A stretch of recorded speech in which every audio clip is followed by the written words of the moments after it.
All right. Hey, everybody. Welcome to Saturday Track Feedback, our favorite day of the week. If you're just joining us, I just put up a little quick post in the Facebook group, so hopefully some people over there can see it and get here. What we're going to do is play through new music and look for 3 things to work on. Broadcast.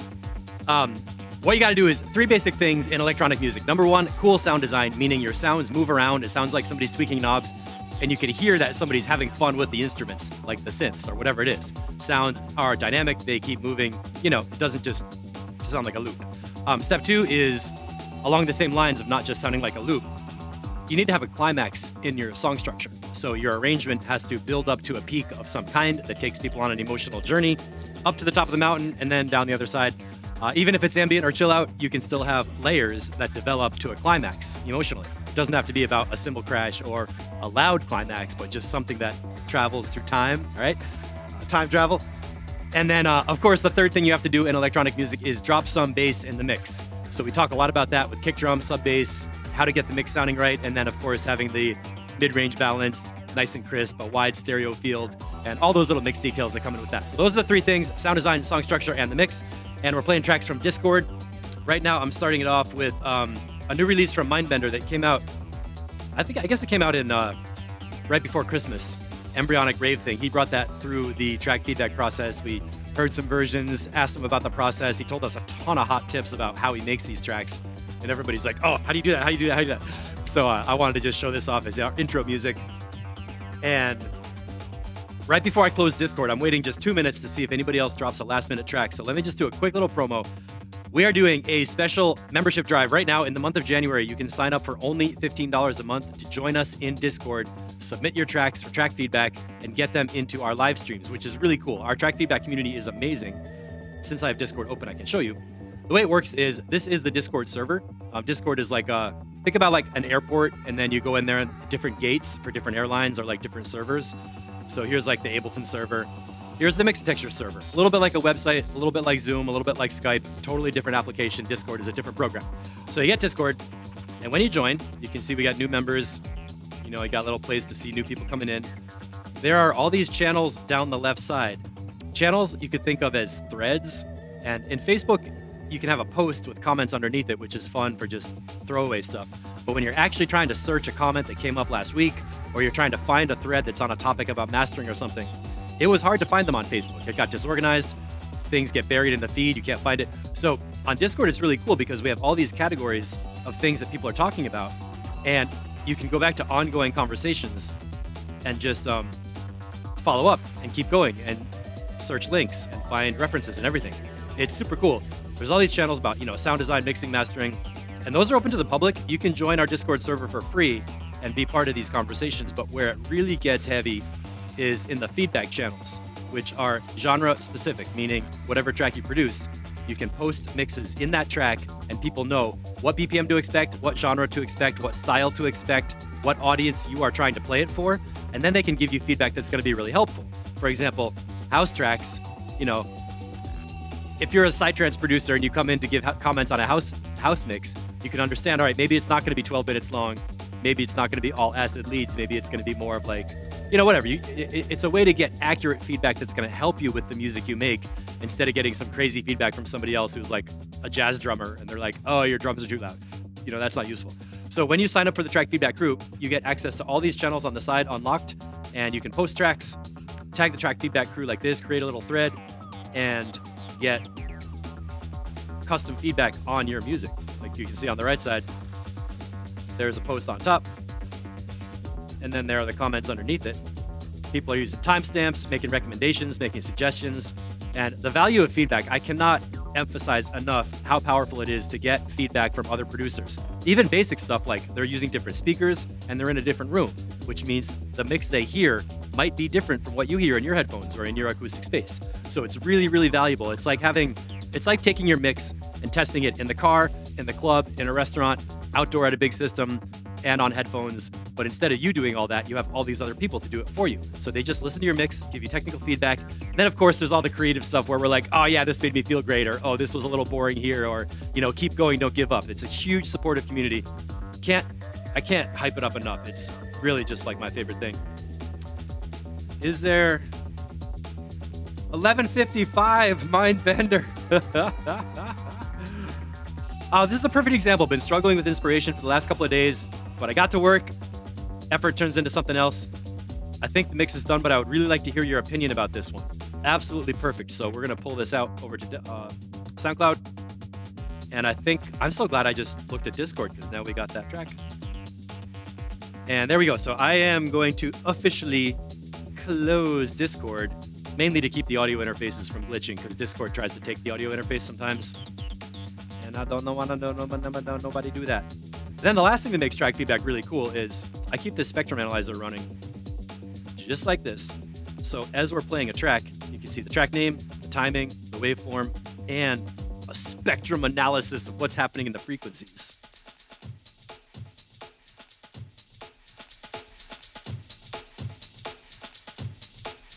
All right. And thanks for hanging out, everybody. I know the regulars are like, yeah, Steve, shut up. Get to the point, right? There we go. Mindbender, always sounding good. So we're going to start it off with Shepherds, who's been doing some rumbly tech type beats since that's the first one I got on there. And EQ is flat, stereo mix. Here we go. Let's see what we got. Let me bring up this master level.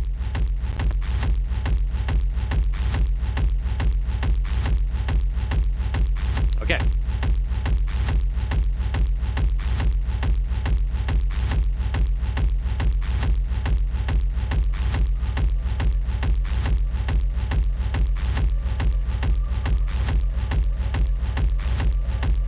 Yeah, that last one sounded great.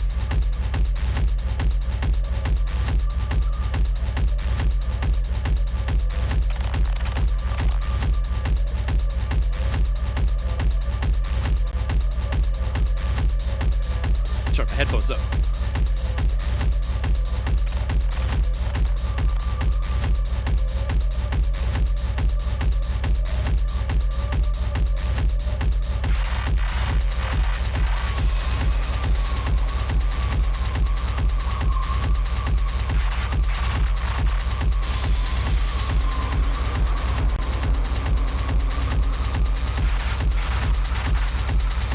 I'm not sure. It feels like the mid-range is louder and the kick drum is not as heavy on the bottom.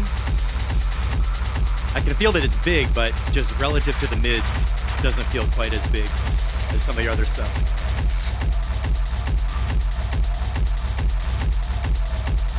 Let me put up a little bit of low EQ.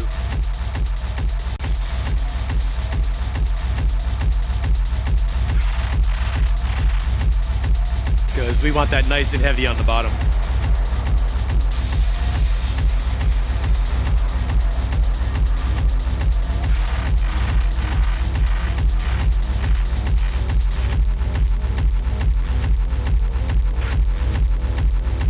I like the scratchy part on the high end. I can really hear that right now.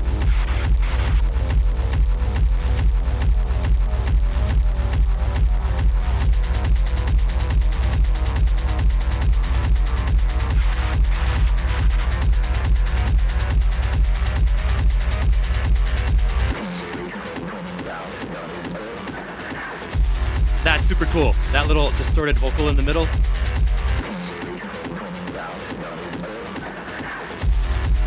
Shepherds, what did you do? What kind of saturation or distortion are you using to create that vocal sound in that little break? That was cool.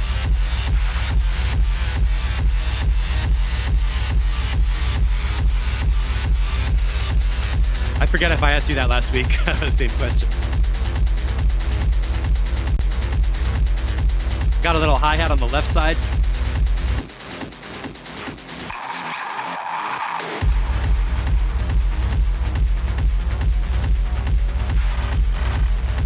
DJ Waters, hope you're feeling better.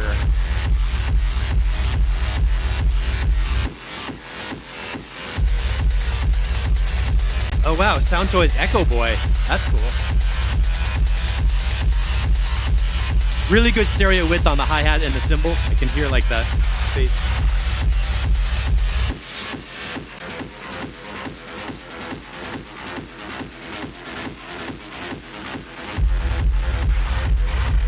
Oh, now that's nice and deep.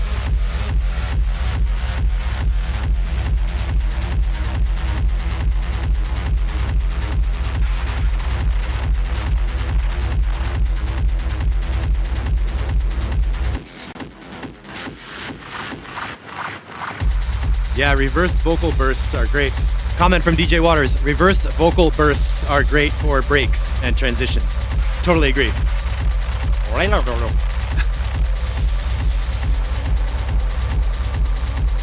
Parrish is here, what's up? So Parrish, you got it working on Discord now, right? Does that make sense to you, that how to find your way around? I know it takes a little while to like figure out the channels and messages and display. But once you get into it, it's like, Okay, Shepherd. I have a low shelf EQ at 60 hertz. The EQ frequency is fixed because it's on an analog board. It's at 60 hertz and it's up like plus 4 dB. And then I sprinkled some magic dust on top of it. Yeah, this track feels nice. I'm totally sitting in it. Got the whole mid-range grind. I'm not really commenting a lot on the structure of your tracks because we heard this one already and it feels good. Oliver, what do you think? I'm wondering what your opinion is. The development is cool. It goes through phases. Those little like one-shots, effects are cool. I like it that the mid-range is brighter. We were talking about, last week we were talking about this opening sound. It was right here around 1K. Somewhere around there was a bump.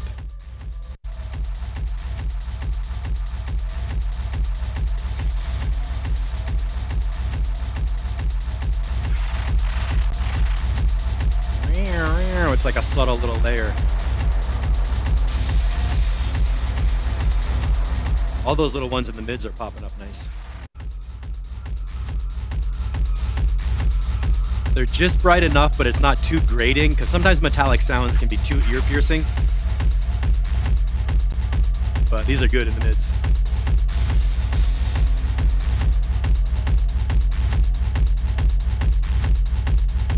So I would, maybe turn the kick drum volume up just a little bit in the mix.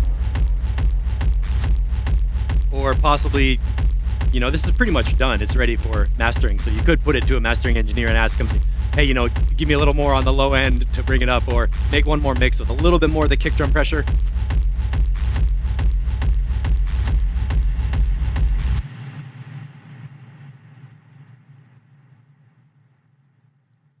Yeah, the ending. Cool. That one feels done. And as always, this track really fits together with the style of all your other tracks. So you have this consistent world of production that hangs together as a unit for like a release or a live set or a show or an album or something like that. It's nice to hear that it's consistent production. So good job on that. What are you guys talking about? Oh, something else. Okay, Scott Burke sometimes shows up later. So let's see who is here. Canada, Stevenos. And let's do Denats. This is a new remix. This will go nicely. We'll do Grown Out of Minimal remixes. Denats. And then Mindbender's new one and see if Scott Burke shows up. So I just did that. Housekeeping. Okay, so Grown Out of Minimal is an ambient, deep, super, super chill project that our friend Piv Clip put out and then opened up for remixes. So this is one of the remixes. EQ flat.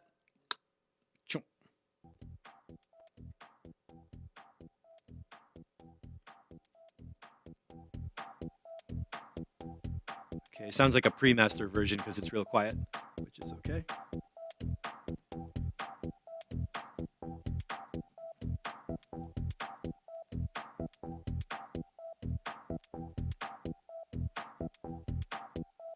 Absolutely classic Denats bass line. Do do do do.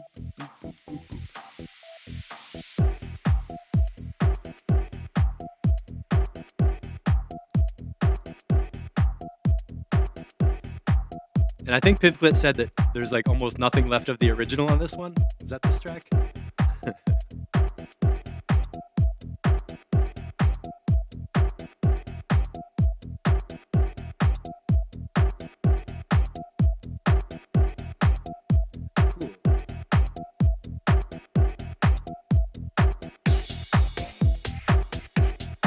Yeah. I don't know if Mark Troy is going to show up today. He had a release party last night for his new track, and I think he and Vincent Waron from Nomadism are a little sleepy.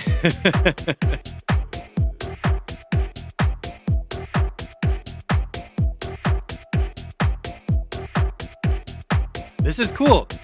Denats got the bounce, got the feel, but it's a little more chill, a little more of like an ambient, that beep. Yes, right here.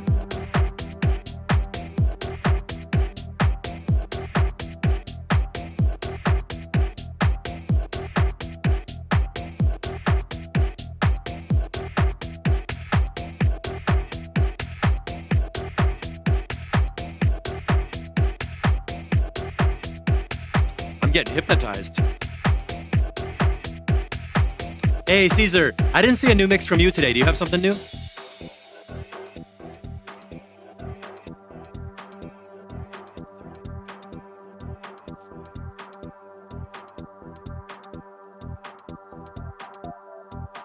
Eight, 2, 3, and 9.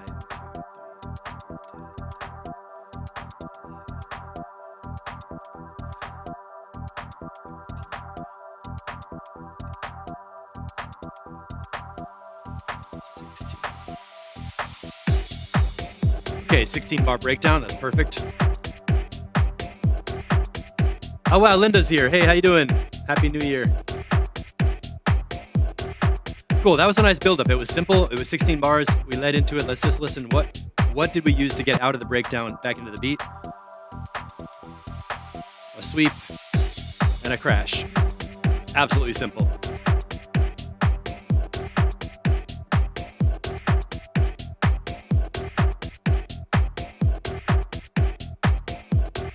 So the resonance on the bell sound, Caesar, that's...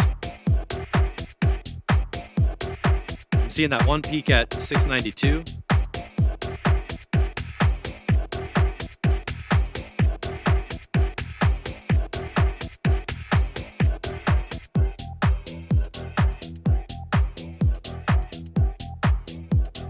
This one's deep. It feels a little more smooth and continuous compared to some of the other funky Denats that's like really hyper. And here's the reason why. This one sound,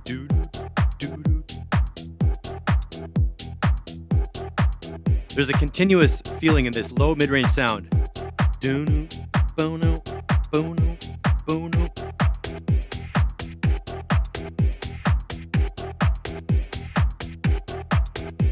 I'm not even sure what frequency it's at. And I didn't even notice it for a while until I was asking, like in my head, I'm like, what is continuous and feeling smooth? And it's kind of on the right side. Almost like a drone.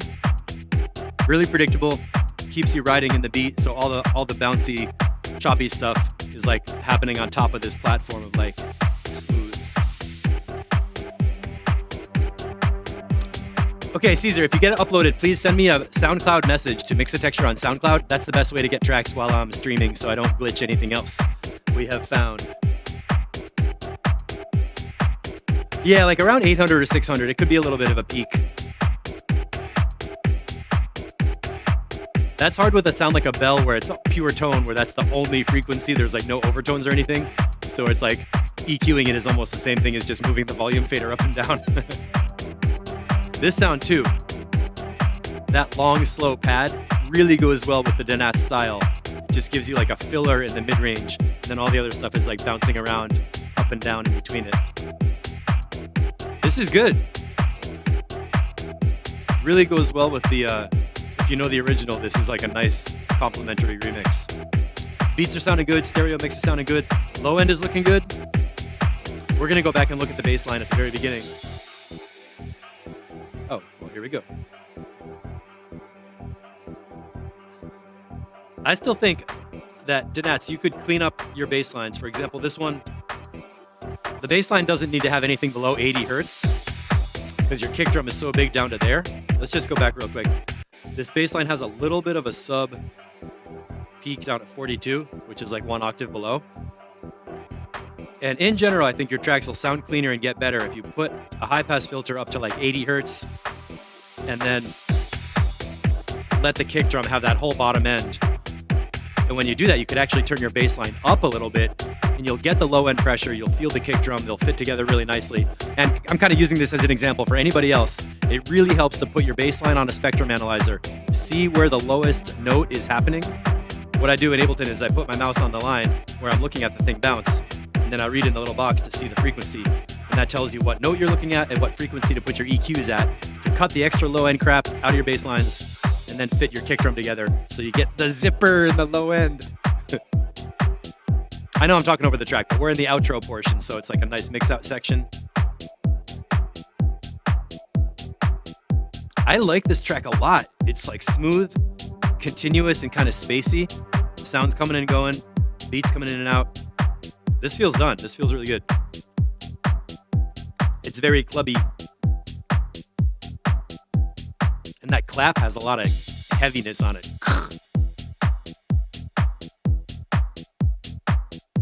That delay I would like louder. The little plink.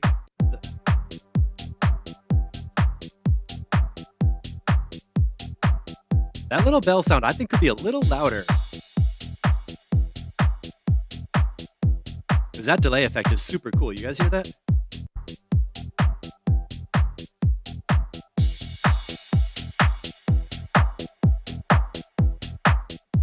Yeah, it's hard to EQ it up because the clap is really loud, but I think that little bleepy bell thing could be actually a little louder in the mix, especially because that delay tail was super cool.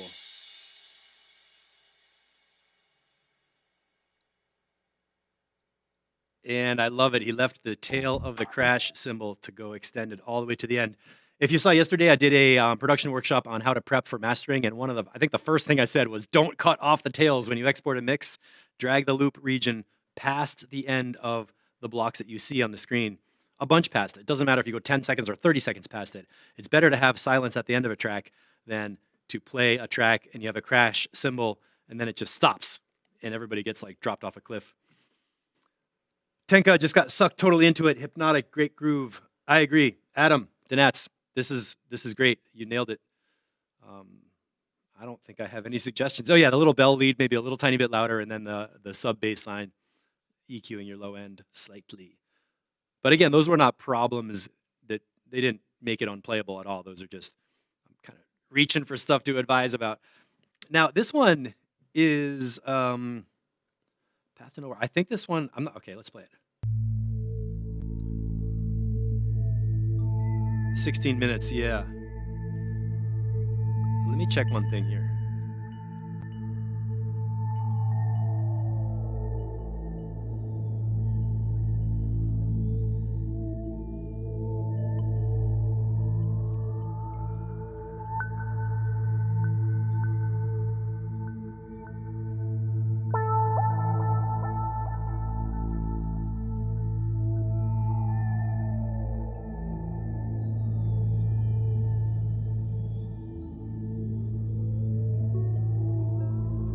Okay, I think this is a new version from Pivklit of this track that he updated after walking home in the rain last night.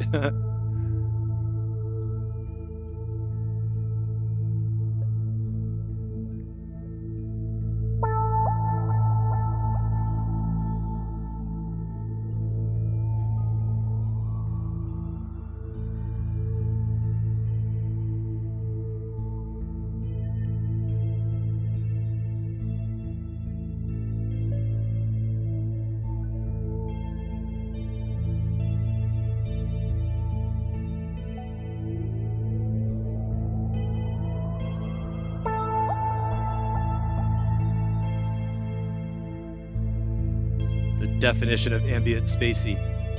But like I was saying at the beginning, even ambient tracks can have a climax. So we're gonna fast forward through this and see how many layers are happening in the track, where they come in, and what if we can identify a climax.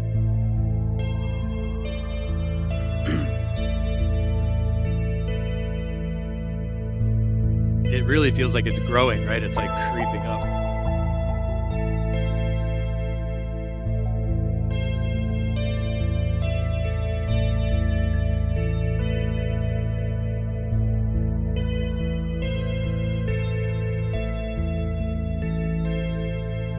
Nice and deep.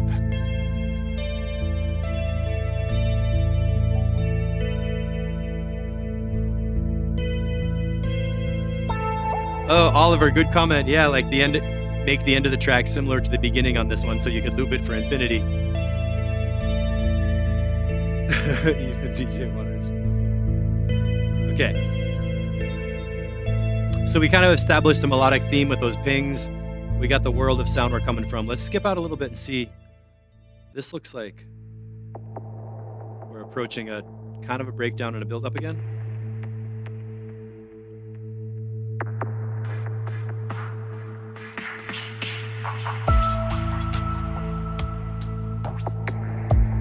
Listen to those reverbs. Wow.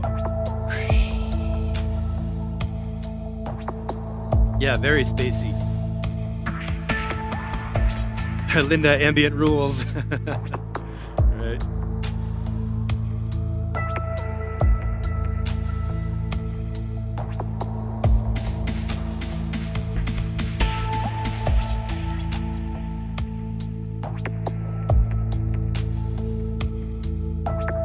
Let's jump forward a little bit.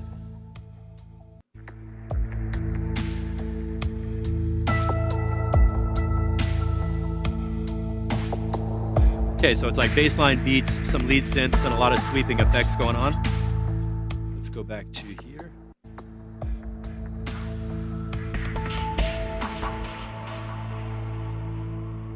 I'm gonna take a recipe out of here. The question is, how do you get into a breakdown? How do you create a breakdown? Coming from a section with beats and bass.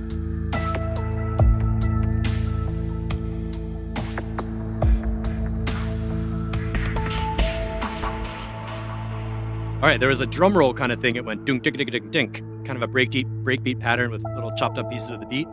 So at the end of a phrase, like 16 bars or 32 bars or whatever, you make a little bit of a, like a drum fill or a break or something rhythmically to change it. Step one, let's listen to step two. Just like a live drummer, we go with tom roll. Dink, dink, dink, dink.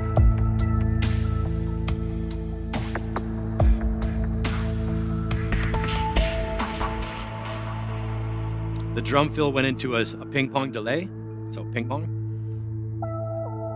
And then you cut the beat, obviously. Most obvious thing is to create a breakdown, you cut the beat. That's the obvious thing. I'm talking about the details you can program into your transition to make it flow across. So when the beat drops out, you've got some spacey effects happening, a little bit of a delay echoing, and then it focuses your attention back in on the drone, the lead.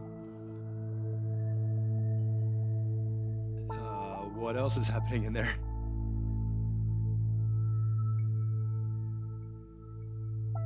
It almost feels like a theremin track, like really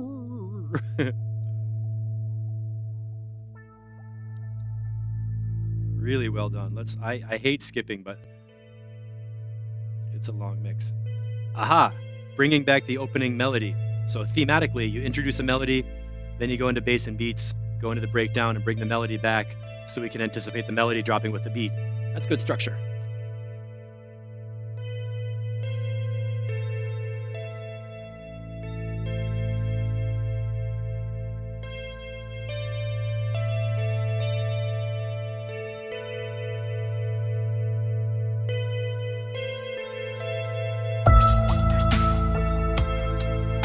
That's what we were waiting for.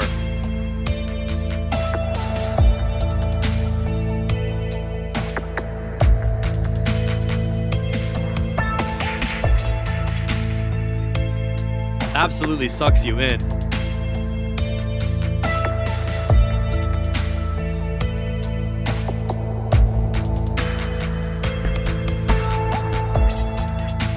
All right, I'm loving it. The mix is such a high quality. I'm not even gonna comment on the mix. It sounds great. Really full, crisp, like there's high frequency stuff and mid-range stuff that's interesting, and low bass line and beats. So every frequency range from top to bottom has something going on that's like interesting and in its own space. The mix is not crowded with a bunch of overlapping high frequency elements or way too many layers in the mids. It's like this space in the mix of just a few sounds that all sound really good.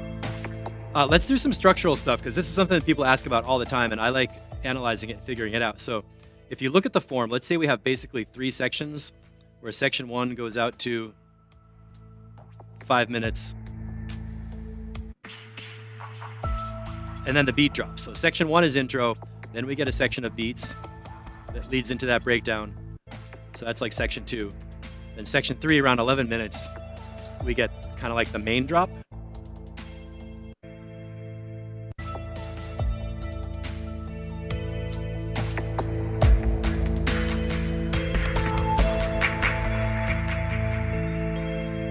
and the beat drops out and the melody comes out. So the question is, when you have a little melodic loop,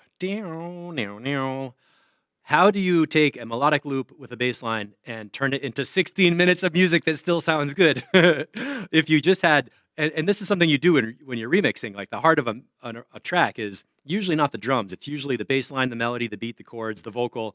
Those are like the song that you could play on a piano or write or sing or do on an instrument.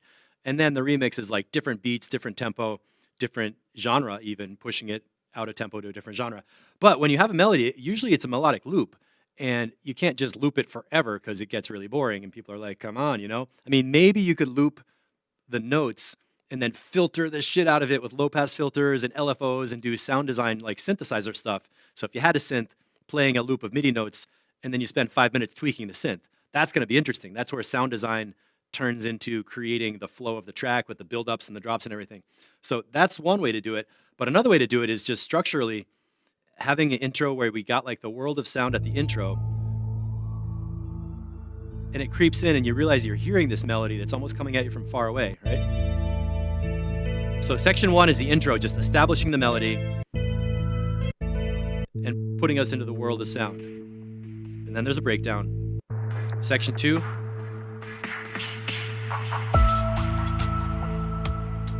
it hints at the melody with that first note, but then he doesn't continue the melody. So you cut out the melody when the beat comes in and just let us have the beats and the bass, which is what electronic music is all about.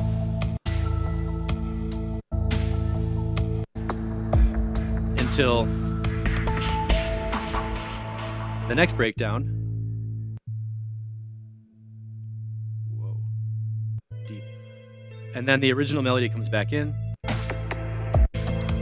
Section 3, we get the beats with the melody, which is kind of like what we started with. If you were creating this song, you had the melody, the bass line, the beats, and you think, all right, that's going to be the track, like that's the fat part of the track. That's where we are right here. It took 10 minutes to get there, which is totally cool.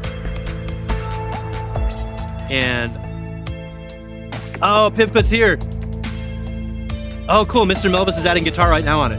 I hope I'm not getting too abstract. I really want to give you guys a recipe that you could use because this is a very easy 3-section track. So, section 1, introduce the sounds with no drums. The melody, the bass, the stylistic palette of colors, like what tone you're using and how the, just the sound feels. Build those up, have a little bit of a gap, and then introduce the beat where you play with the same bass line and you introduce the percussion parts to give us the feel of the groove, but cut the melody out so we don't use it too much. And then it builds up desire where percussive elements are pushing you towards feeling that the melody's there, but you're not hearing it. A little bit like dub technique. Then we have another breakdown, and finally at this section we get the melody from the original part. We were waiting for it, now we deliver it with the percussion. So in other words, if you're trying to make a climax, you have to have something that people are waiting for so that they're tense and they're like, come on, give it to me, and you're building it up. Well, how do you do that? You can actually take something away. Like, here's the melody, intro, whoop, melody's gone, here's the beat, build it up, and then bam, at the end, you put the melody and the beat together all as one thing. And that's what creates the release of tension, or you give them the reward, you give them the cookie, and that makes people like it and makes people want to play it again. And especially it makes a track that you can play for an audience, and strangers are going to like it because it has a tension built in where it draws them in, makes them wait, delivers the big peak reward thing. Like, that's like really, really what we want to do. Oh, Mindbender's here. Good. We started off with your track and we got another. Yeah. You guys are all kicking it. Okay, so I think I talked enough about structure. I wish I had like a magic marker to just draw that out, because that would be a simple map to do. And Pivclit, this sounds amazing. I can't wait to hear this with some of Mr. Melvis' guitars. Let's just hear the details of how we ended the track. The very last sound is always interesting to me.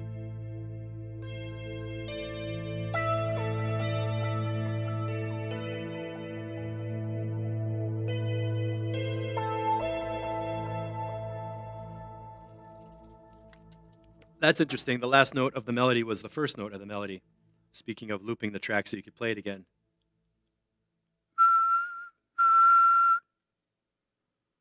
What's that? F? F5?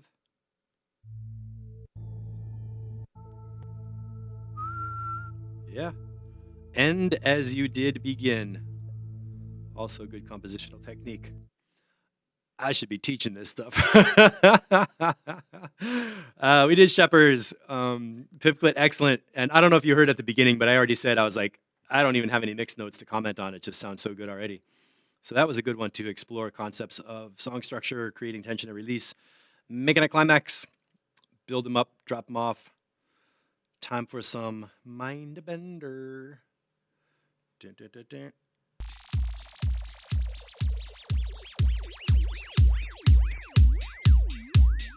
That kick has a lot of clack on the high end of it. It's a spanky kick. It's like clack, clack.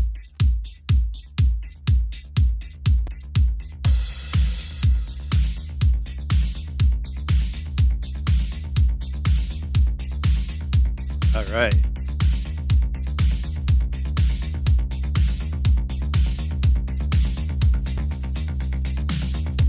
I like that bass line glitch right there.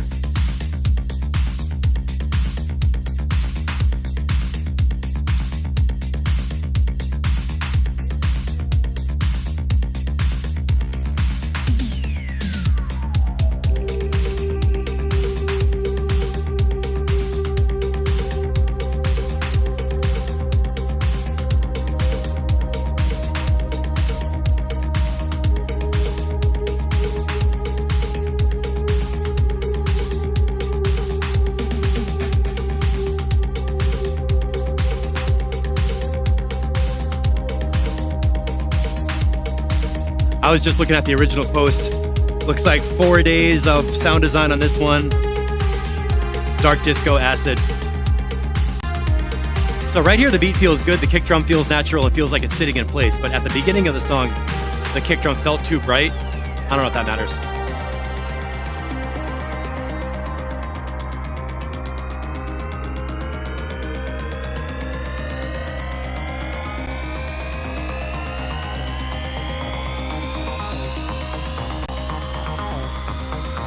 That's a riser.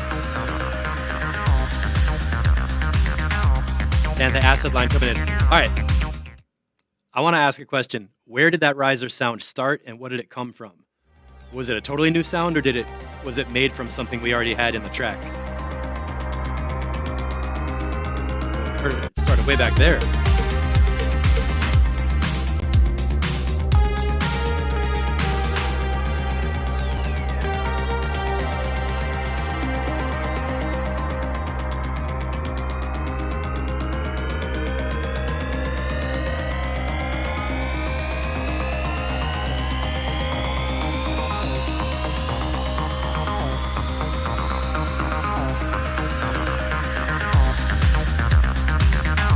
I'm not even sure what that sound came from, but it sounds like at the very beginning of the breakdown, something went, came down and then slowly came back up. That acid lead is so great. It's so bright and like buzzy. Ah, 4 layers on the riser. Okay, that's why. It sounded good.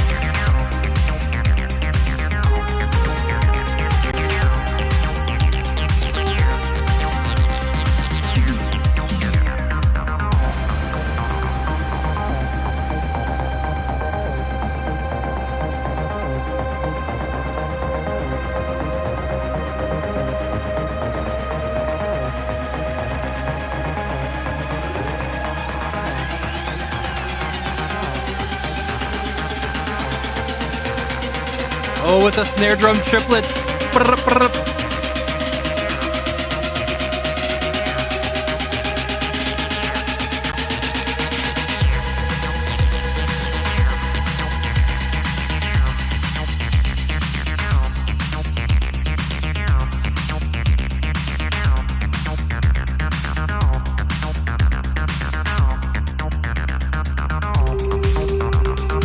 All right, that was cool.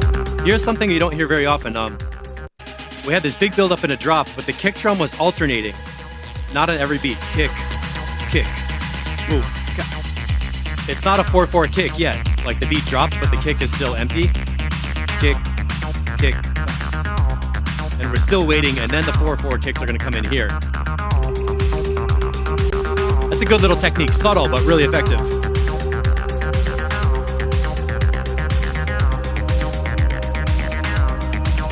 Man, Morton, this is really good.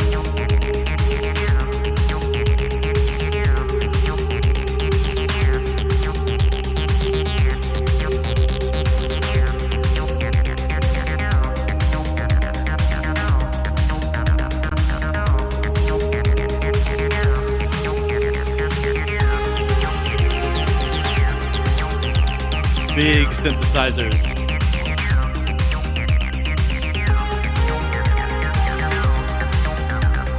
Makes me want to turn the lights off.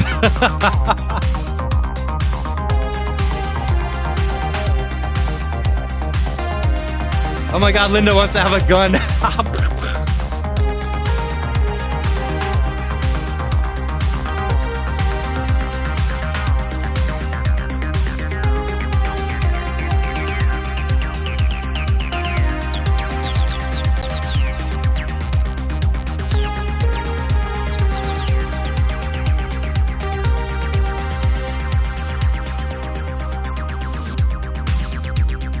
And the nice like drums and bass ending.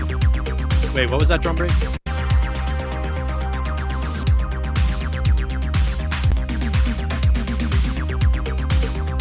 Good. What?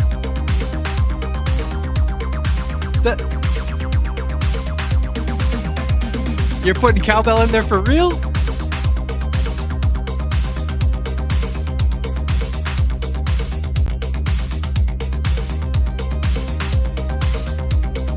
.455 hertz cowbell.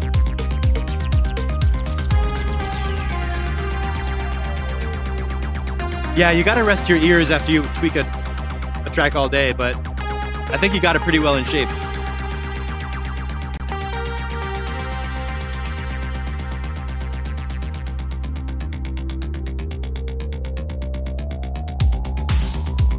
All right here.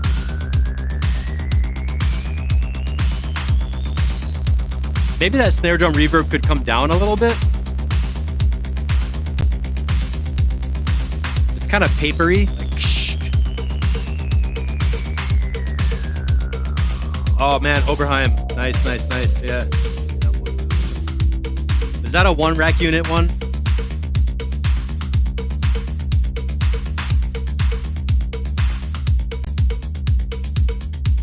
Was that the Oberheim like Is that the Oberheim?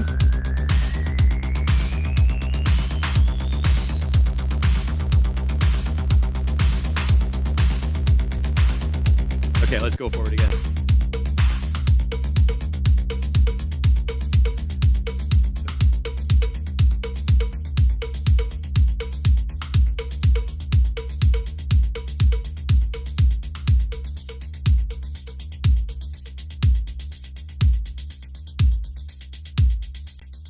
And coming in for a landing.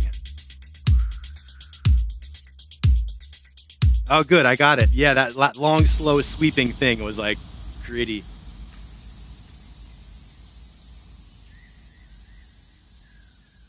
What is that? Birds and rain in a delay? So I don't know if you want to work on this or not, but just let's listen to the kick drum around here. Like what is it? So in the mix, the kick drum feels like a low bumping thing. Totally fine, right? But at the very beginning,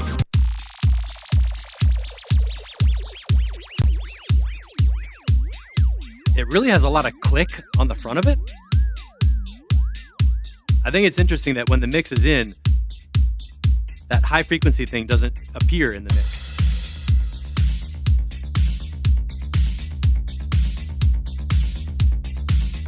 So the tone of the kick drum is helping it come through rhythmically. And you don't consciously notice that high frequency click on there.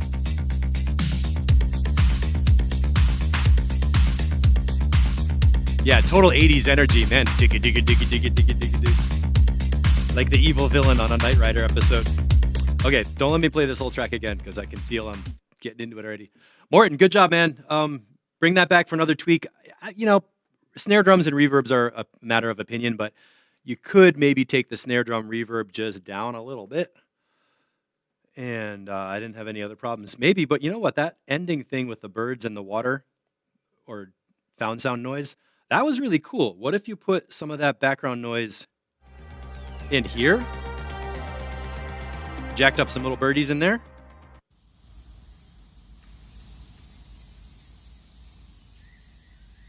And to do that, you might want to like take some of the high frequencies out, get the mid-range part of where the birds are to have the birds come through the breakdown, and just spice up the middle part. All right, let's keep moving. It's 12:45 already. So is anybody... I like to play tracks from people who are here right now, but if this is what we got, here's what we got. Scott Burke, Canada, ATL version 4, EQ flat. Let's see what we got.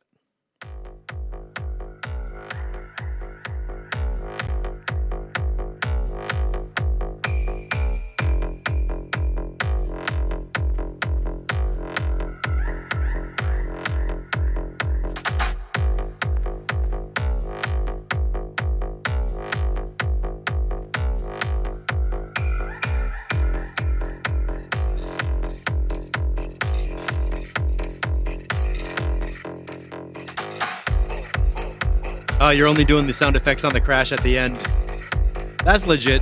Little detail. No big deal. All right, Scott. Sounded really good. That wide, clicky vocal thing. That's good.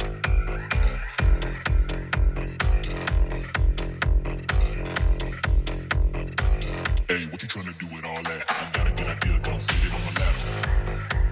Yeah, man.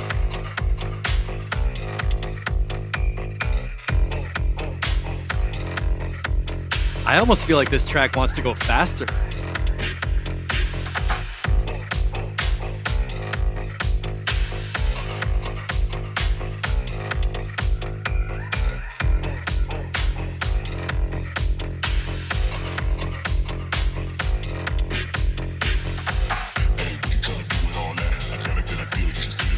Okay, that new hi-hat that came in right there could be a little bit louder. That, hold on. And that also made it feel like the energy came up. At 1:30. I would push that high frequency up on that new hi-hat, because that adds a nice layer of rhythmic energy. That's a little high shelf EQ boost on here. I know everybody likes this track already. It's sounding good. This is gonna be a good release. Just for fun, I want to give it a little low end too.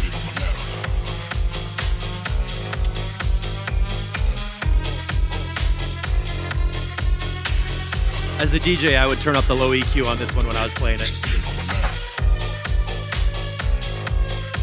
And that slow pitch shifting, not really a melody, but that sound.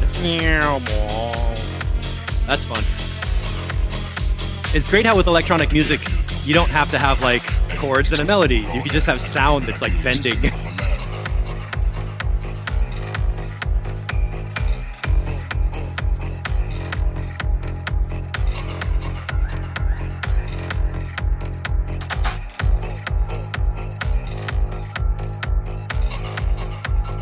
You know what I'm seeing?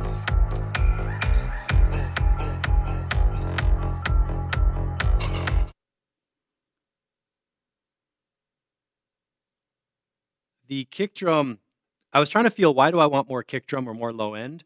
And when I was looking at the spectrum line, the kick has a huge bump really big in the sub area, but then the slope of the kick drum, if you watch the pattern as the kick is bouncing, you can see it has a slope, and then up around 100 hertz or 150, the kick drum doesn't actually have a very big presence, and that's something that can make it feel like it's not as thumpy, especially for a person in headphones or on small speakers.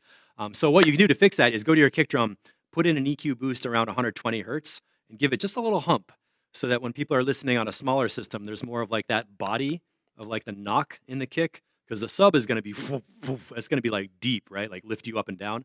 But that knock part, it feels like more like if you had a melon that came and hit you, like poof. Try and watch this slope. I'll stop talking so you can see it, and I'll put the mouse on it.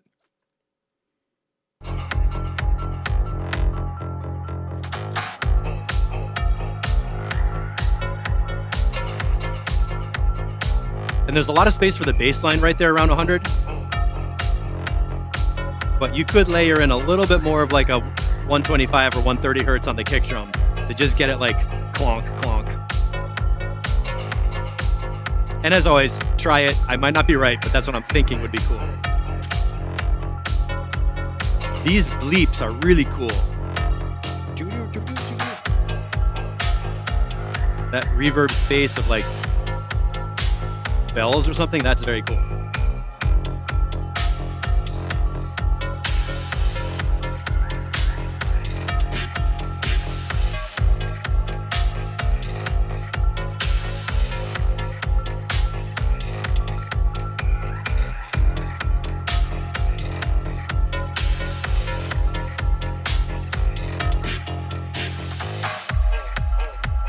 Right there, see that?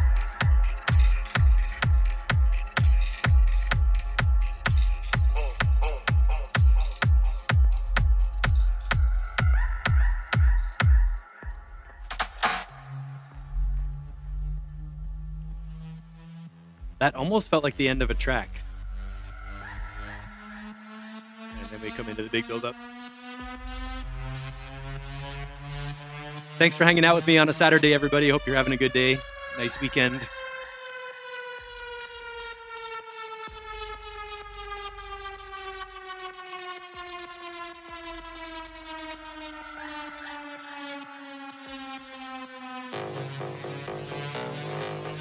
Oh, return to theme.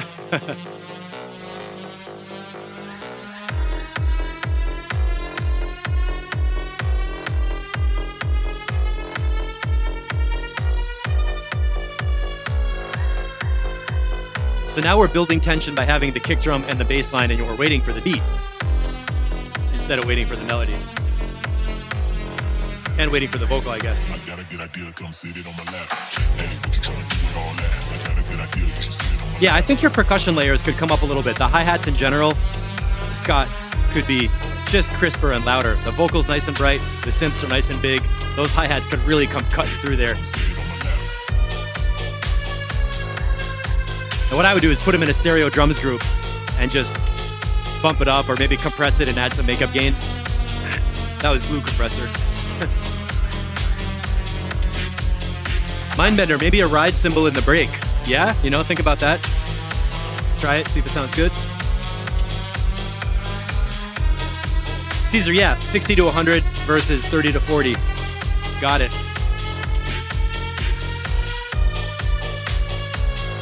It's a cool track. It's like this up and down slow wave with all this like bass line underneath it.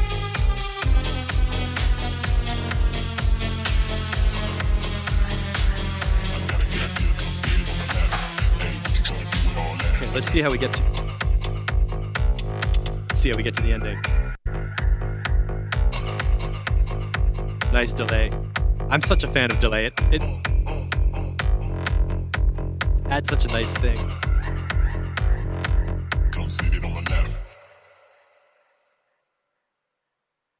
All right, very nice, very nice. So structure seems pretty well done. There is some space to add in little, drum breaks, claps, or extra percussion if you wanted to, but mainly I would put the percussion up louder. Not the kick drum, but all the hi-hats and snares. I think there's space for those to go louder. And then for low-end tweaks, look at what I was talking about with the kick drum to get a little more of a bump in the low mids of the kick and not just have it be like so much only sub. And that is a cool cruising track. It's kind of dark and like, I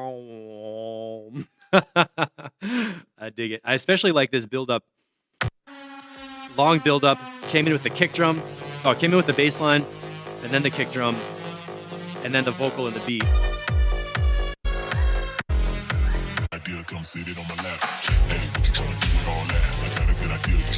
And right there, might not hurt to have a crash come in.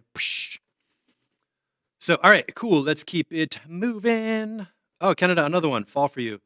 This, I think, we might have done on Wednesday. Ooh, EQ flat. Jesper, you sent me a track. Let's see. What do we got?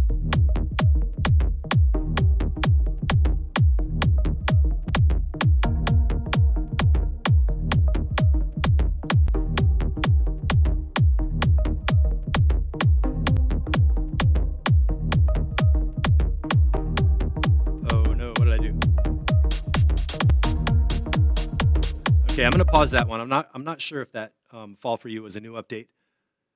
And Jesper, make sure you send it to the Mixatexture SoundCloud account.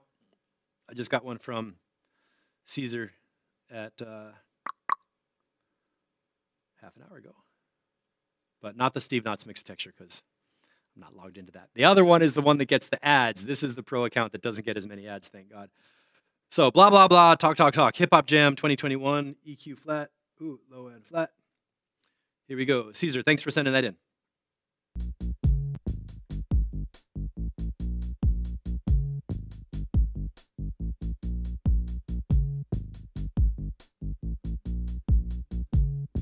What happens if I refresh?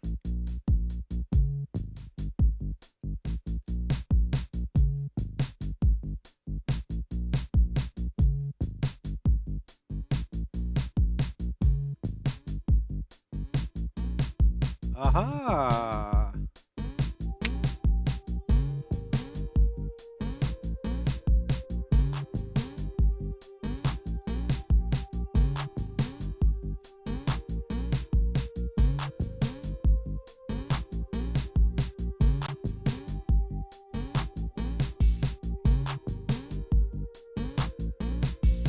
So right off, this one sounds a little dry, like there's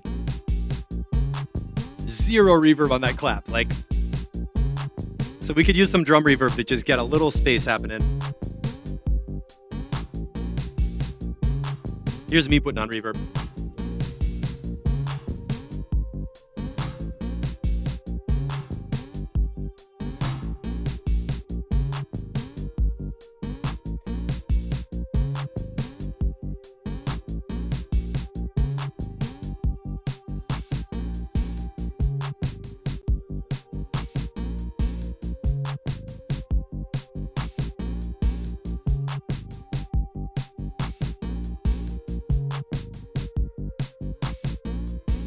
All right, so the kick drum and the bass line are working okay so far.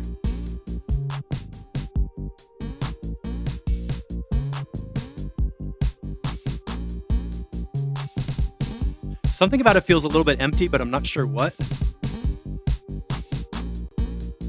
Like we have kick, for the elements, we have kick, bass line, a beat, and then one synth going along in the top. But it feels like the whole middle area, melodically, harmonically, there might be space for something. Of course, if it's hip hop, you might be waiting to put a vocal on there. That would be the big thing.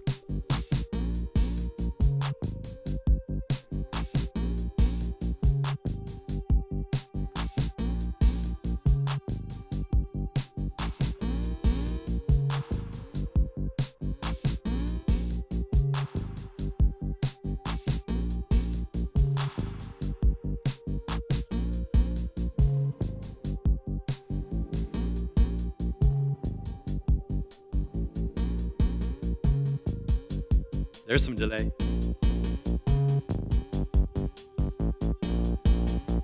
Oh, this is good when the bass line starts to get fuzzy. That's a perfect example of a sound changing over time that makes it interesting just from the way it's changing. Yeah.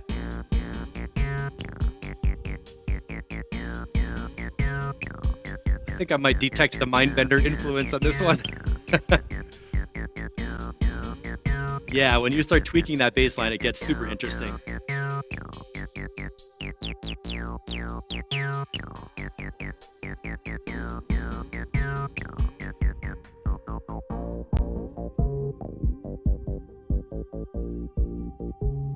Oh, that's so cool. Moving filters sound best when they're moving.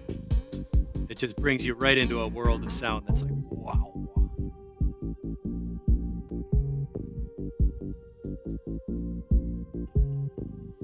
Okay, so this is like a sketch or like a bass to upload it to BeatStars or something. Gotcha. Yeah, it's cool ingredients. It's a good groove.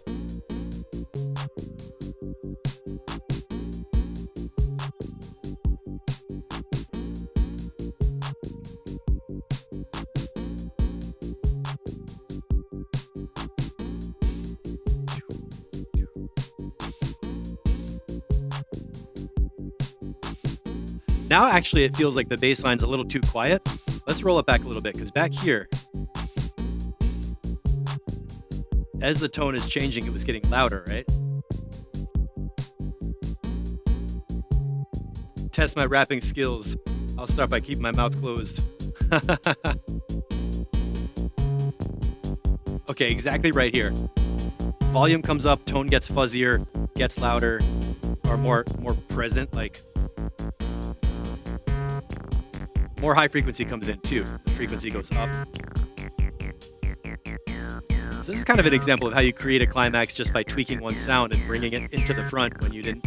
I didn't expect the bass line to do that. Now it's like, whoa.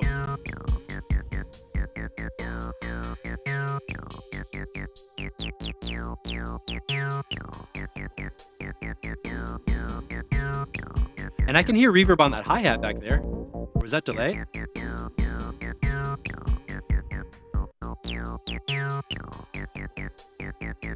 Yeah, that's a cool reverb on the hi-hat. Just get that clap going in the reverb too, so it's not like bone dry up in your face.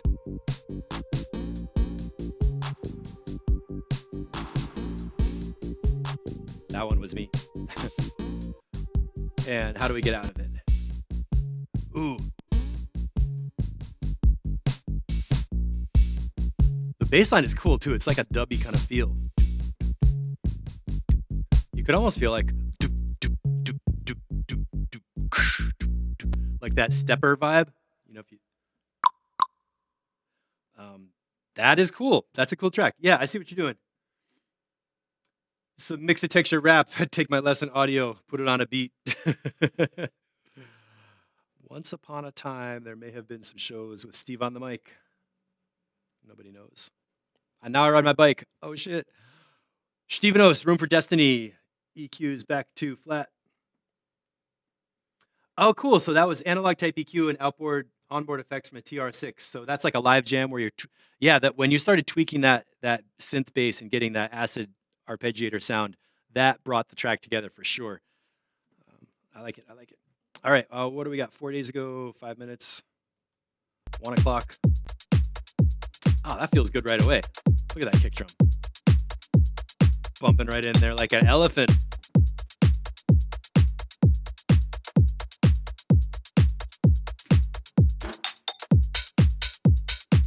Steady.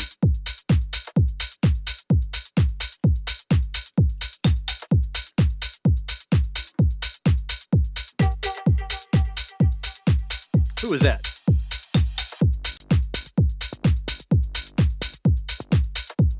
Okay, that synth needs to be louder.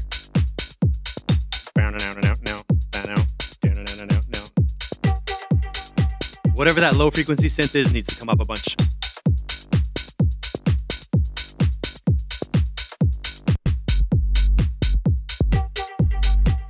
What is that sub doing?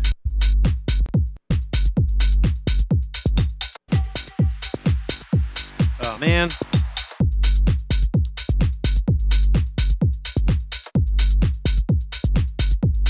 So we can see a huge sub bass sound on the note G at 50 hertz. I wanted to hear when it comes in. And this is cool. The kick drum is cut up to 50 hertz, so it looks like the kick and the sub are going to work together.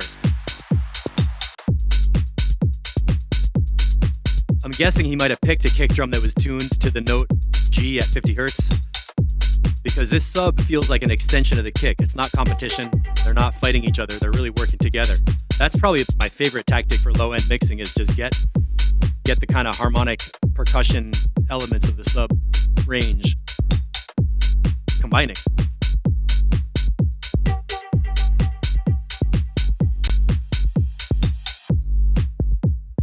Caesar, what you could do is take the mix, make a copy of the track, high pass filter the copy, and then only put reverb on the copy.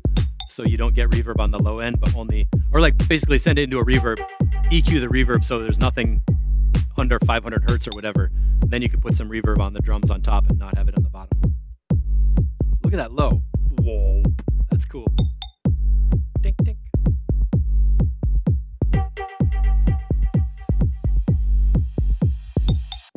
That cymbal crash needs to be louder.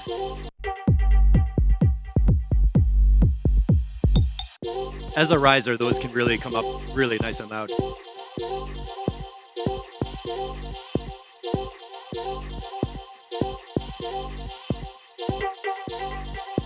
Those vocal type samples sound a little bit plastic. It's like the same sample every time. It sounds kind of sampley.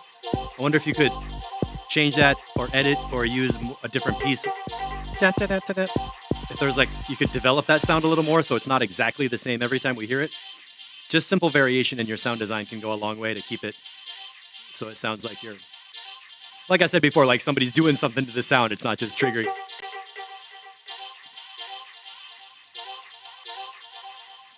And same with this one. Do, do.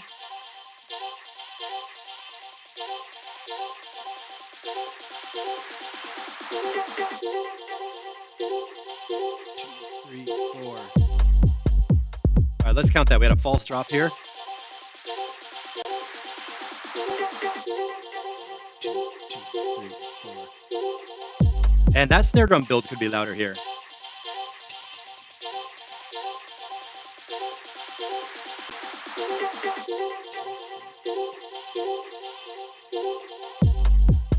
All right, so what's cool is we had the voices going like doot doot, and then came in and dropped the beat and cut it. What I would do is I was talking about how to add some variation on those samples so those two little clips are not exactly the same. Basically, what the most basic thing that you can do that usually actually sounds pretty good, put them in a group and put a low pass filter on the group. So you don't have to work with the channels. You can keep the actual sounds in their own tracks the way they are, but put them into a group and just have some effects on the group, like, I don't know, even like a beat repeat, a slicer, the auto pan, you know, moving it around more and more and more and faster, or a filter coming down and then slowly opening back up. But the point is, at the climax of this false drop, I would aim for having the voices all the way open, full frequency range and loud, and then on the way to get there, have them quieter with the filter sculpted down a little bit and kind of more subtle, so that you feel those voices growing from here. Okay, that's what they sound like here, and then... Oh, good. So I can hear that at the beginning of the breakdown, there's like a high pass filter on there, and you don't have as much mid on the voices, and then at the end, they're like the full voices.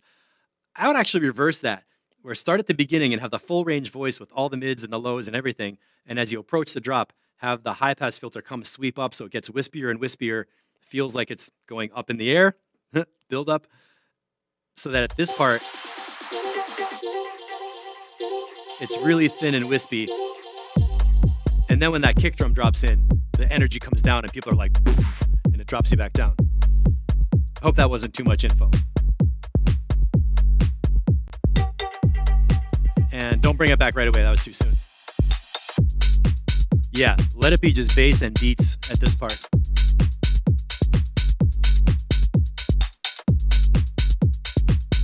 I like the syncopated bass line. Dum ba-dum bum bum.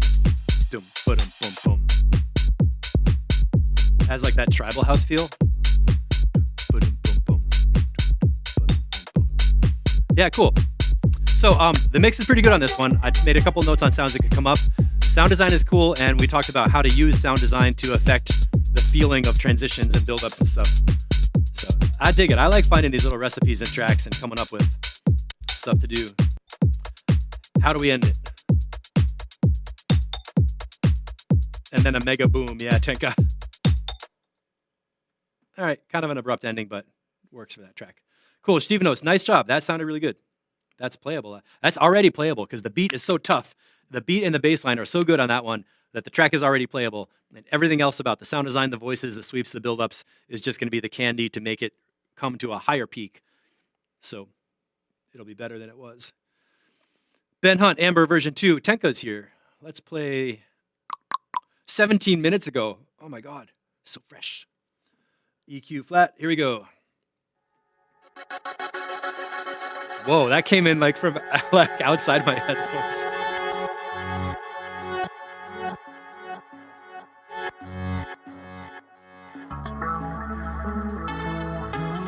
Ooh, we got harmonies, we got chords. Dig it.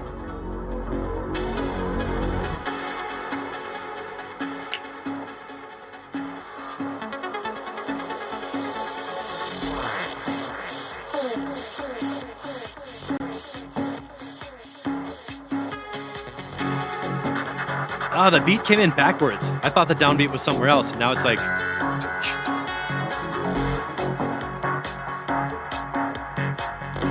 I'm liking it.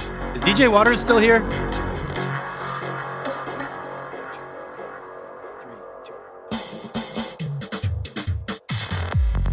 Nice, nice, nice.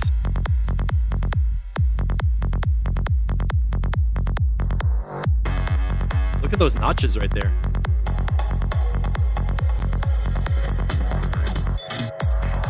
I like the drum breaks in between those little gaps, like little short ones.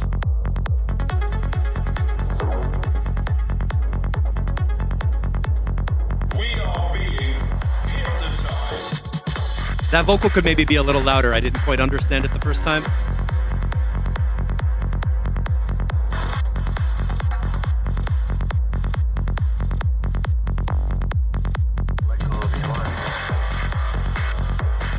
Really nice delay and space and reverbs.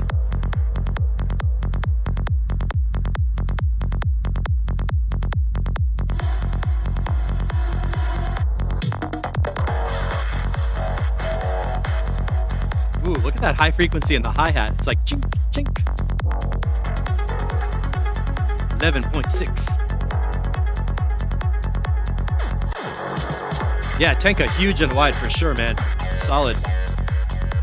Turn my headphones up. Yes, I'm scratching my butt. Gotta pull my pants.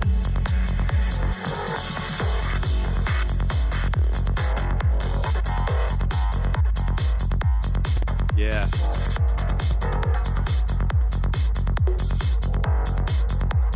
The rumble is really coming through. The bottom pulse is really good. 340. Are you gonna go into a triplet dubstep drop? I bet.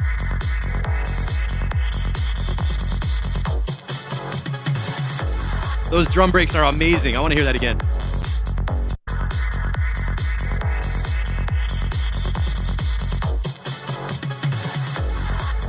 Those are cool. Where do you get those drums and drum breaks from? I'm curious if you're getting those from audio loops or programming drum kits or like, whoa. Wow, the wooden flute.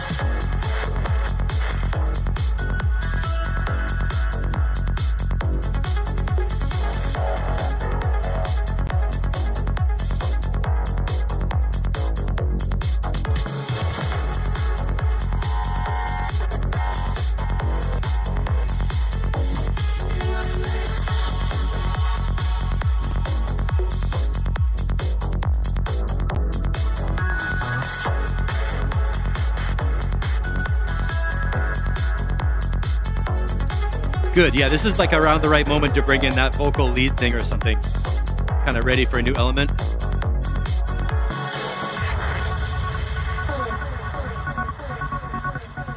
Perfect.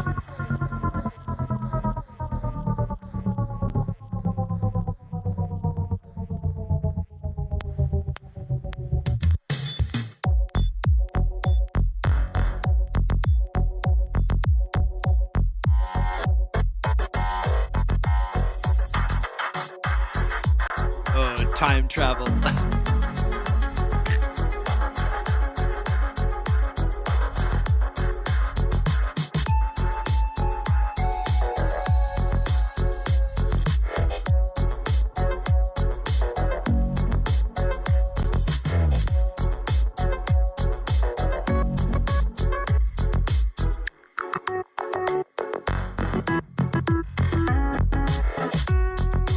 That was cool. You had some little upbeat skank chords happening in there.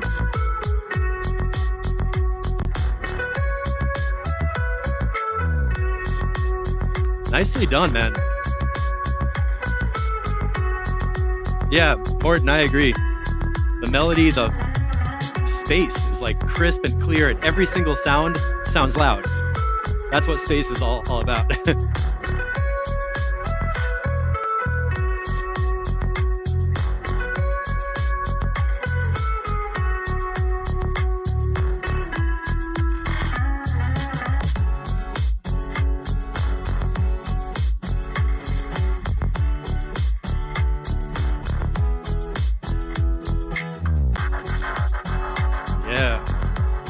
Got the blend of electronic and acoustic instruments.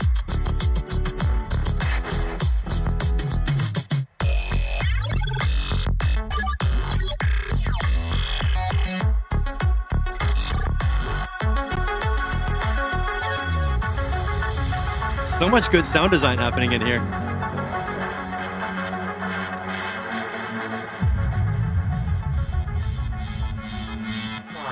And bringing it back up. Reset.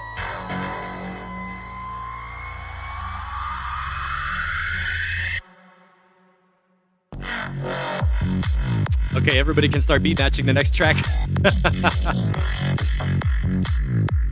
That was super cool, man. That was really nicely done. The sounds are excellent. The mix is good.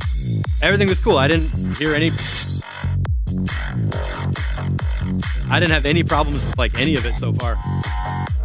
Jesper crushing it.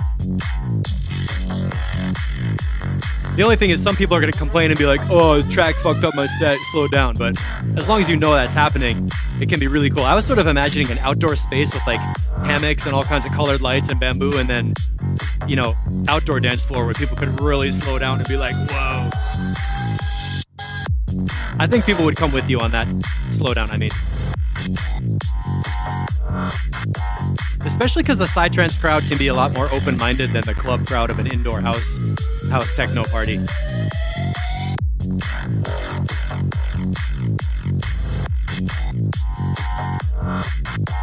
The bass line has a nice high-frequency buzz on it too that really pulls it out.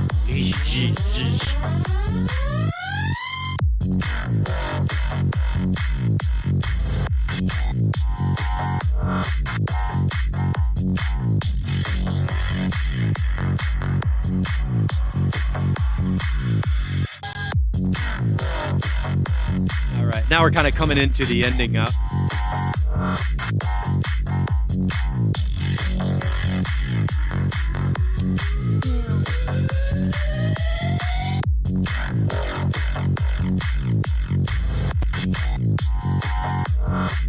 It's almost like some of the dubstep kind of growls and synth sounds, like from old Massive presets or something, but in a trance arrangement.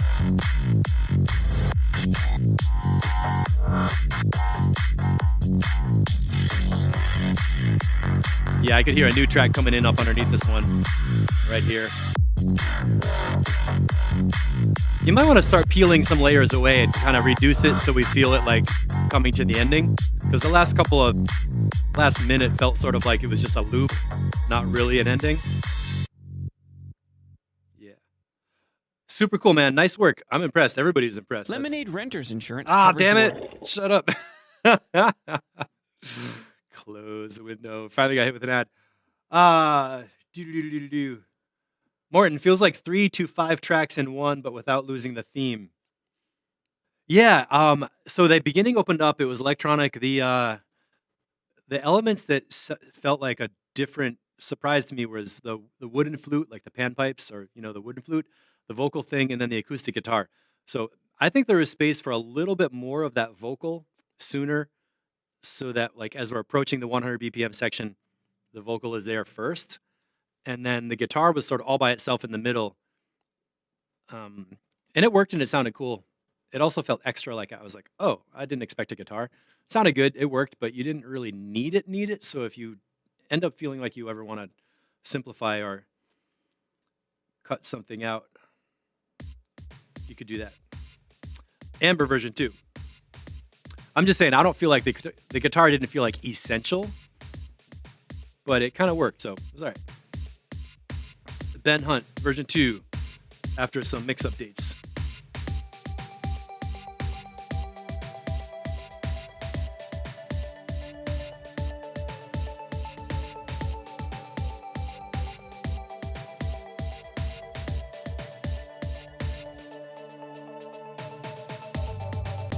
Let me see what Ben said on this update.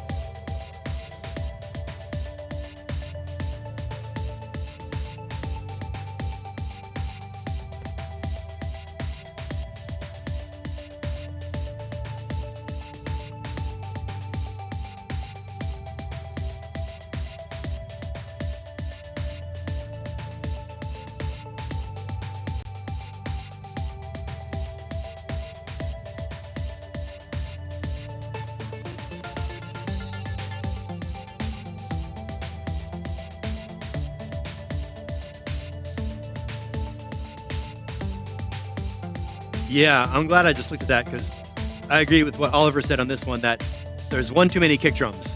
The kick on the fourth beat is like extra. If you cut that out, it would be more like a break beat. So the kick could be like boom, boom, boom, boom, ka, boom, boom, ka, boom. Instead of having the kick like boom, ka, boom, boom, boom. That last kick drum, you don't need it.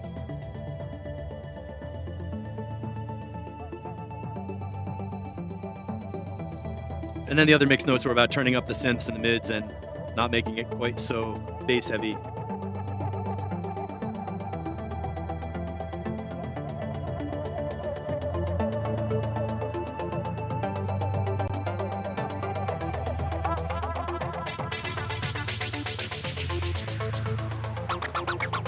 That's a cool sound. Wait, what was that? That one. That was cool. Oh, Pipclit, good. Thanks for that comment on the sound, the studio impression, because I'm in headphones and, you know, I just got to factor that in.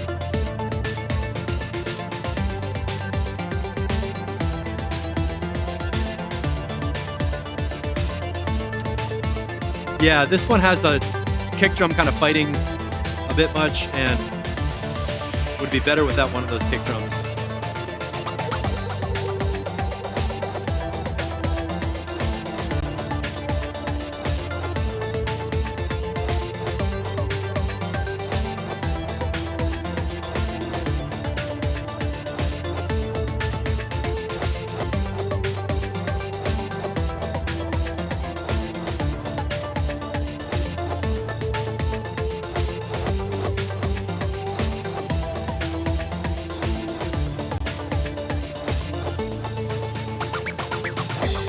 I like that sound. Yeah, this is improved from version 1. So maybe a little more glitter on the top frequencies. Let's see. Pipclit is saying it feels a little closed in, needs a little more on the high end.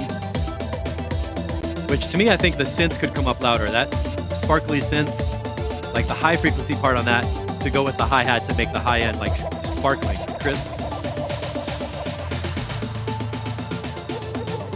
Nice drum break right there.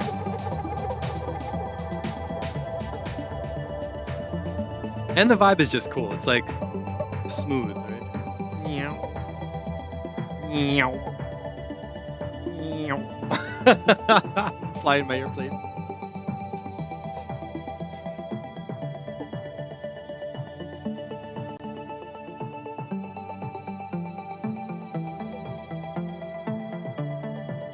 Ooh, I like that inner melody.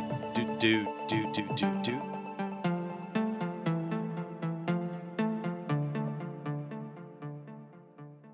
That last little part is so cool. Could you just put that with the beat and the bass line? Did we hear that part?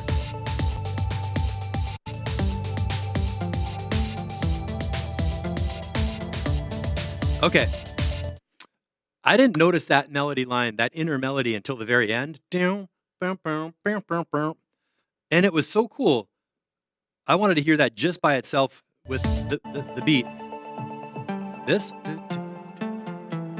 Without the melody part. So now I'm going to ask a question. Is the melody all the way through?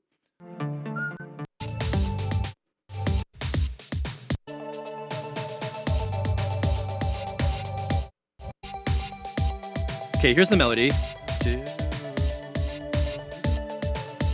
All right, remember when we were listening to the Grown Out of Minimal track, the 16-minute track? There was 3 sections with an intro where we heard the melody, section 2 where we had bass line and beats, the end of section 2 had a transition where the melody came back, and then the third section we had melody and everything all together. I would apply that formula here and cut the melody out somewhere in the middle, like the first half, so that we can hear this super cool bass pluck or mid-range pluck without the melody. Because right here where the melody's gone, it's super cool. So like, what would happen if you stripped out the melody around 1 minute and just had that one pluck happening?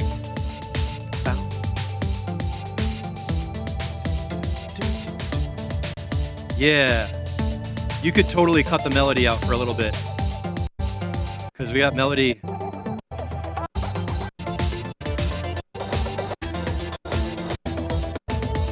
All right, I'm gonna declare a problem. Nothing personal. I'm not making fun of you, but the melody is basically playing from the time it enters all the way through till the end of the track. And when the first listen through, that wasn't bad. I was like, okay, we're in the groove. I was like flying my airplane. It was all right, you know? But at the end, when I realized, holy crap, there's a whole other layer I didn't even appreciate because I was distracted by the melody. So that's a sign that the track is going to get better when you cut the melody out. So what I would do is after the first minute, when there's a beat drop,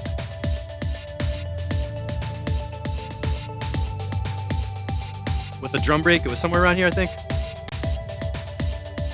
Caesar, thanks for coming, man. Right there, 105 on that cymbal crash. Cut the melody out and give it a rest until it comes back in. At 211, so from 105 to 211, just mute the melody and let that pluck sound be nice and loud. I think that's going to make a huge difference. And we were talking about creating space, having the elements feel loud, having each element really like up and wide and bright and everything. I think that would make a big difference. And also seriously think about cutting off the kick drum, the do, do, do, do. That last one makes it feel like the track is heavy and comes to a stop at the end of every bar instead of like doom, doom, doom, doom, doom, doom. Gives you like the breakbeat pattern that everybody feels. What's making me sneeze? So Ben, I feel like I kind of tore your track apart, but those are simple changes you can do that are going to make a big effect. And speaking of simple changes, I hope this one feels better. I took my track that I've been working on. I'm ready to be done with this track, but I was noticing as I listened to it that the first build-up needed to be longer, and it was 8 bars, so I made it 16 bars. So I'm just going to play through this and see if how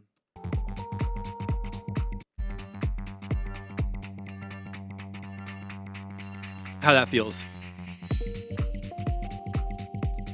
And here's the new melody part, combining spacey keyboard on top of techie beats.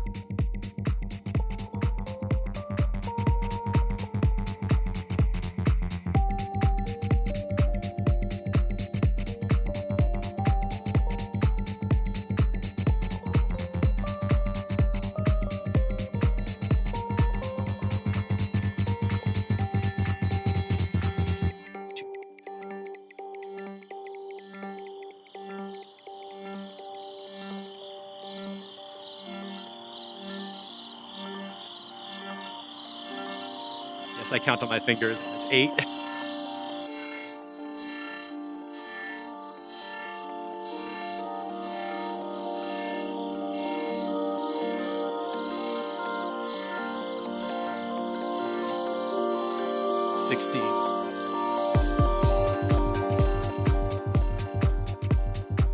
Okay, I haven't listened to this today, so I think a 16 bar buildup was much better than 8 bars like it was before.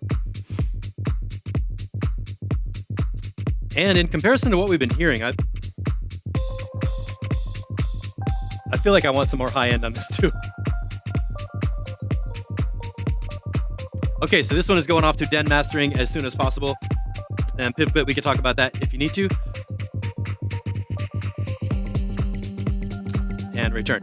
So everybody, thanks for hanging out. Thanks for watching. That's the last track of today, 1:30. I enjoy Saturdays so much, hanging out with everybody, seeing you all, having the chat, hearing about people's lives, and being excited about music. This is really what it's all about in the heart of our community. So thank you for being part of it. And for anybody who's watching the replay or joining in from far away, we want you to join us. We want you to sign up in Discord, get into the Discord server, and join the Track Feedback crew so you can post your mixes, add comments, trade comments, get comments, and make your music better every week until it's ready for release. That's what it's all about, is just pulling the best of what you have and throwing it out there so everybody else can enjoy it too. We don't want you to just sit in your bedroom by yourself or in your studio and make tracks and wonder if they're any good. Don't do that. Bring them to the crew, get some support, get your music done, because we're on the path to making excellent releases that we can share and really get them published and promoted. So what you can do is go to patreon.com/mixatecture and sign up right now for only $15 a month. And I do not know anywhere else you can get this level of detailed feedback for only $15 a month. Even other programs that have $20 a month don't give you feedback at all. It's crazy. So this is an insane deal. Usually it's $25 a month, but for the month of January, you can sign up right now and get in for only $15. and that's going to automatically set you up through into Discord with the connection and everything all ready to go. So it'll be really easy. This is what it looks like if you're doing it for the first time. Yeah, I know you got to set up, sign up with Facebook or Google or whatever. But once you do it, it'll just be automatically taken care of every month.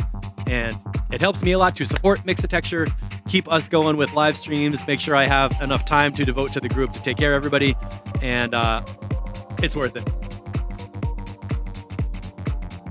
Sounds great. I hope that comment was for me. And also, I've been starting to use Gumroad a little bit. I'm putting together some of my favorite little tips and cheat sheets and guides that I post into YouTube tutorials or Facebook comments or whatever. So if you're interested in that, you can go to store.mixatecture.com and find a whole bunch of freebies that are fun to play with. Again, you type in your name and email and download them. And I'll be putting up little demo lessons, free presets, things that are easy to play with. And it's such a cool platform. You just, I can upload stuff really quickly and make a lot of my tools and resources available. So that's coming at you. That's that OSP double bump thing I just did on the kick drum transition. You have a riser and then do a little rhythmic variation.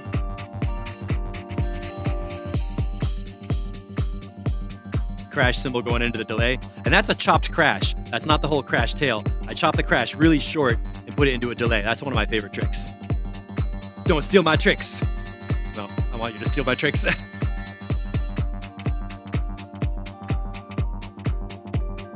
And I really like this floating pad that has that sample and hold like blurble. Taking it out to the ending.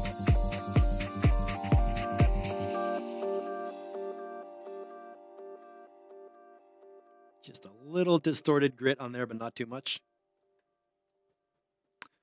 Okay, that's going to do it for track feedback. Yay. Awesome, awesome, awesome. Special shout out. Caesar left. Oh, we missed the Crazy Carnage, DJ Waters. DJ Waters is sleeping in his bed. He's tired. And Mark Troy had an awesome new release that just came out on Beatport on the Nomadism label. The track is called Yalil. I should have a tab up for this, but they had their release party last night, so they're sleeping in their bed too. But check out the Facebook group for that. And everybody else, anytime you have a new release, let me know. Tag me on Instagram, Facebook, wherever you have your release. Make sure we know about it in the group so we can support you, buy a copy, grab a copy, use it in our sets, help you promote, and just tell everybody, look, this is awesome. Because that's really what it's all about for me, is seeing people get tracks done and be happy about them being finished. Linda, thank you. And how are you doing with your production? We haven't heard a track from you in a while, but I think you were doing something kind of interesting last year. So please bring something to us and share it in the group. And that's going to be it. Everybody have a wonderful weekend. I'll see you on Wednesday for the next track feedback and possibly in some little pop-up live videos between then and now for any other ideas I get. All right, take it easy. I'll see you.